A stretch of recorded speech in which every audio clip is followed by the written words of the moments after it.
Hey, this is Josh Sanders at Sanders Street Rods. We've got Andy's 1970 Blazer here that we built a couple years ago. A little bit of history on the Blazer.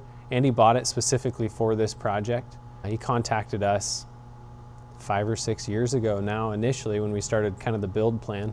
His wife was my wife's cheer coach, and we just kind of got to know each other, and actually contacted us while I was working for Denny before I took over the shop. He had always had Blazers. He was just kind of at a point where he could afford to hire a shop to really take a Blazer to the next level and what he wanted to do. Initially, the project started out just as more of a restoration, kind of just snowballed into being a LS powered, lifted, super custom Blazer that we're super proud of how it turned out. So when we were talking about the build plan for this project, kind of started with the engine being the most important thing, the reliability of the engine, and that's kind of what I advised Kim and Andy to focus on first over the extras. So they went with a LS3 476, which is a LS3 with a camshaft from Chevrolet Performance. That crate engine is they're just great. We've never had to take one back out for any issues at all. So they run good, they're consistent. All Chevrolet Performance ECU and everything. The truck's air conditioned, of course. It's got a 4L70, stuck with the NP205 transfer case and just had it rebuilt. That's what it came with. And from there, Andy knew he wanted to lift it. So we considered doing axles, but when you lift them too much, you got drive lane angle issues. So it kind of led us down the road of repair versus replace, and we decided to replace all the axles. And we went in with the high pinion Dana 60 rock crusher axles. It's still leaf sprung, and he's had leaf springs on all of his rigs and really likes them. So that's the route that we decided to stay. We did convert it from push-pull steering to cross steer, which really helps with the road feel. It's a more modern steering design, and it's relatively easy to achieve, especially when we're changing axles already. Fox shocks all around. From what these trucks were stock to where it is now, it's a dramatic difference. It's considerably more comfortable. Andy's super happy with it. He's got several other rigs, and I think this is his favorite one to drive, so we're really proud of that. Lots of custom little things. We took some steps off of like a modern truck, the amp power steps, cut them down. Matt built all these custom brackets that held them in, and so when you open the door, of course, the power step comes out, but it just tucks up under there so nice, and it finishes the rocker out. I really like the way that those turned out. They're pretty subtle, but modern at the same time. Andy really had a lot of influence in kind of the design of this.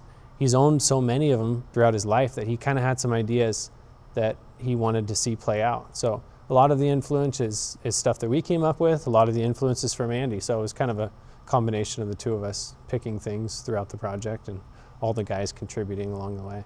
The paint is the black and white two-tone, original trim styling. The hard top we refinished in kind of an original style finish. It's a matte finish with like the texture like an original. The top itself was a really big part of this project. Andy's had a lot of these, and he's always struggled with getting the tops off.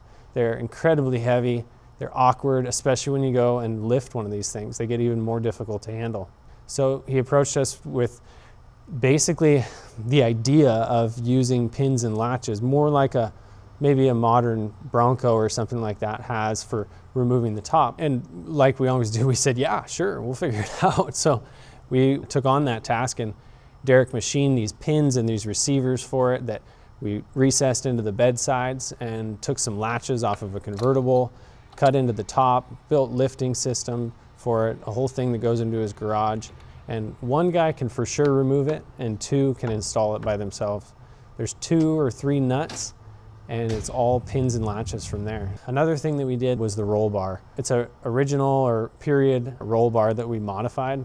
An issue that we'd always seen on these trucks and Broncos alike is the windshield frame never aligns to the door correctly. Whether the truck's a little bit flexed out or things settle or there's just not enough structure there because it's basically a convertible, especially when you take the top off.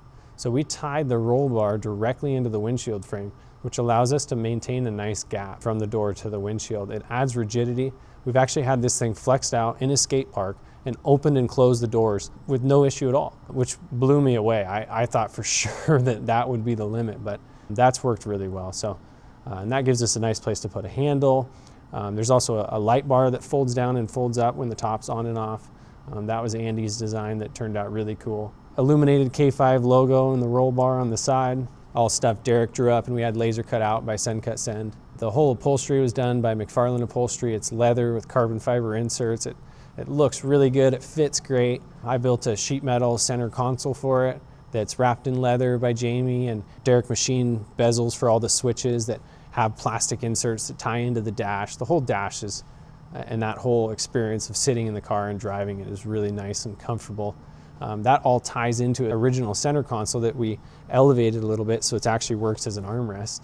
That's where all the electronics, there's a computer for the engine, for the transmission, there's a computer for the power steps, for the push button start, all these electronics that have to get packed in there. We actually put a computer fan under there too to just help kind of circulate air and keep everything cool. There's so much wiring to this, but it's been fun. It's exciting to see them out driving it. They definitely get out and use it. It's fun to see them years later. It's in here for now for just a little bit of service to get to revisit all the stuff that you did and see how it's working out.